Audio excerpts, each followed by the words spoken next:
Today I continue on in chapter 6 of drawing on the right side of the brain, which is perceiving edges. And last video I made the picture plane out of glass and the paper viewfinders to go over it.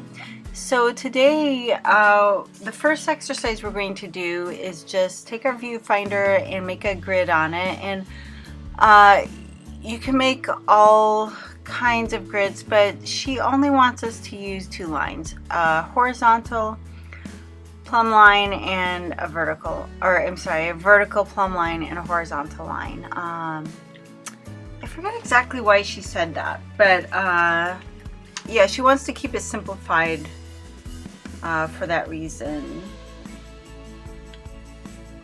I'm just trying to read here. So she has a lot of if you have the book, I'm on the 4th edition, page 92. So I'm just getting it ready, and we're going to do a picture of my hand. And literally, I am going to set this glass right on top of my hand and balance it with my fingertips. And the whole exercise is to paint your foreshortened hand, because hands are hard enough, but to paint a foreshortened one is super intimidating for people. And she says you'll kind of move into the contour, the right side of the brain, as you start working on it. And I actually, even doing just the edges like I did, I started to get in my happy place. I could just feel that whole shift, and I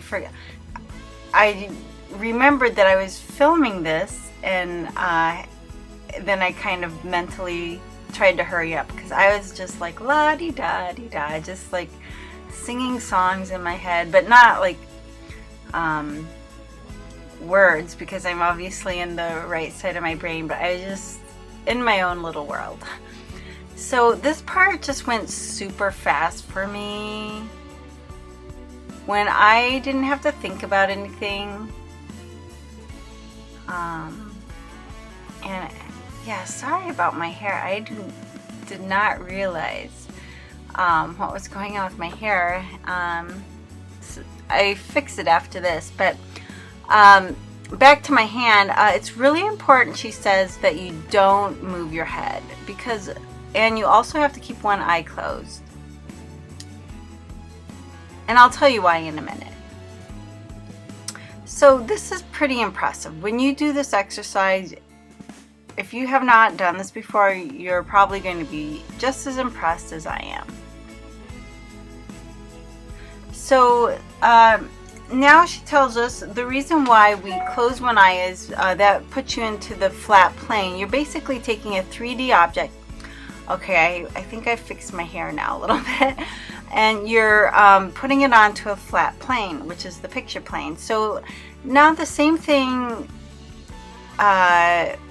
when you're drawing on paper or painting on canvas, you're doing basically the same thing. You're taking a three-dimensional object and you're moving it onto a flat or 2D picture plane, or a piece of paper, like I said, a piece of canvas. So this didn't work, so I had to get, we're supposed to rub it, the graphite, and so I had to get my actual stick out, which is I think what she suggests anyway, so that worked best. I did try the tip of a pencil, and it just doesn't work for this. I haven't done this before, so I'm just really a beginner here and a first timer when it comes to a lot of this stuff. So I get my graphite bar or stick. Oh, actually at first I was thinking maybe if I had a softer pencil, and then because I saw all the charcoal, but then I found one that was graphite, so I used it, and look how quick it went. Wow, what a difference. So she wants us to tone the background with the graphite, and then we're going to basically, I'm just going to put the two lines right in the center, the horizontal and vertical line, and then I'm just going to make some notations or just mark a few parts of the hand drawing, and then the rest I'm actually going to pose my hand again and look at it. Now the problem with that was, this is where it comes in that you shouldn't move your head. You know, some people are tempted to tilt their head, because what happens is you have a whole new drawing then, and I felt that that was happening with me when I so first we have to mark the paper just with some of the marks that you see in each of the grids, just for mapping out the location of everything, and then we actually take our hand and fill in all the details. But that part was hard because I didn't have my hand in the exact same position, and I kept looking back at my drawing to see how it's supposed to look, and you know, I had my fingers maybe bent and too much or too little, too far apart. So so this drawing isn't as accurate as when I had my hand directly under the glass, but I blame that mainly on not like I said, just having a different view of my hand and having it not in the same exact position the second time.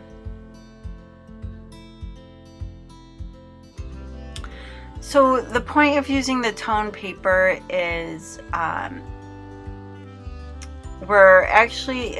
she says it's just very forgiving.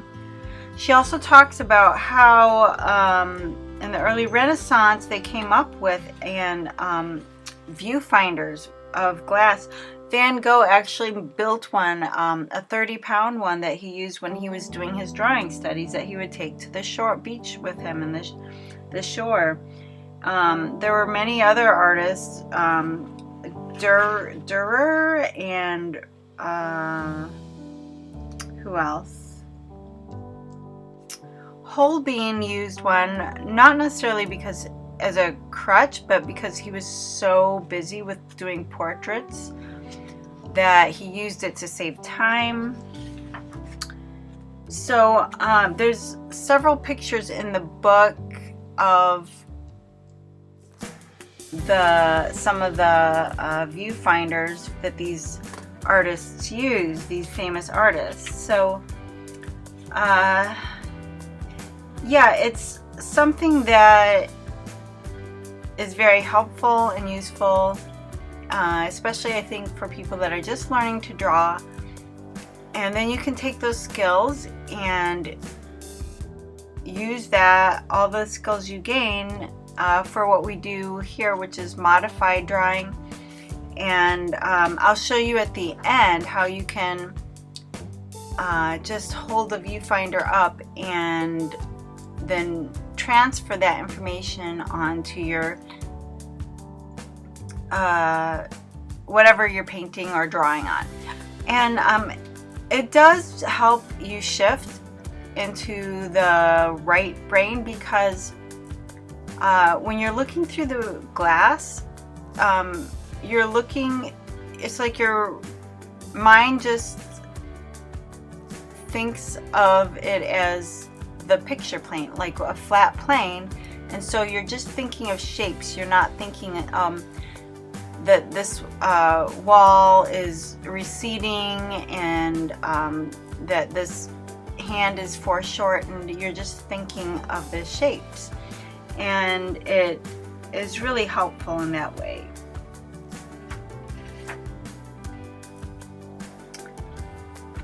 So also when you're painting or sketching on a toned graphite surface, you can easily erase. Like I started erasing between the fingers just to delineate them and make them stand out better. And then I did also just around the whole edge of the hand. And she also suggests darkening some of your lines adding some maybe tone or shading to certain areas to kind of bring it into a more of a three-dimensional look. And this is, if you remember the last video of the what's it called, the perception drawing, I forget what we're talking, it's after midnight here, excuse me. Contour drawing, yeah, that's what we call this.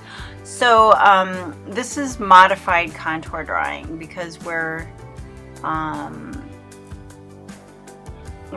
transferring the information onto paper, but we're using a tool, but we're still trying to you know, go back and get all the details. This has really helped me a lot with the work I'm doing, even oil painting, but especially with the watercolor, because there's a lot more drawing involved with the watercolor. So here I'm done with that hand exercise. She suggests trying some more hand positions and even maybe hold an object and try that. And just to show that you can use this on rooms of your house or out in the world. Here's my shoes through the viewfinder, and then a couple rooms in the house. And that as you pull it closer or farther away, it changes the view and the perceptions even. So on the stairs, you know, this is kind of tricky to get if you and someone lounging, all these shapes. So yeah, this is a very helpful tool. I hope that this video was helpful as well.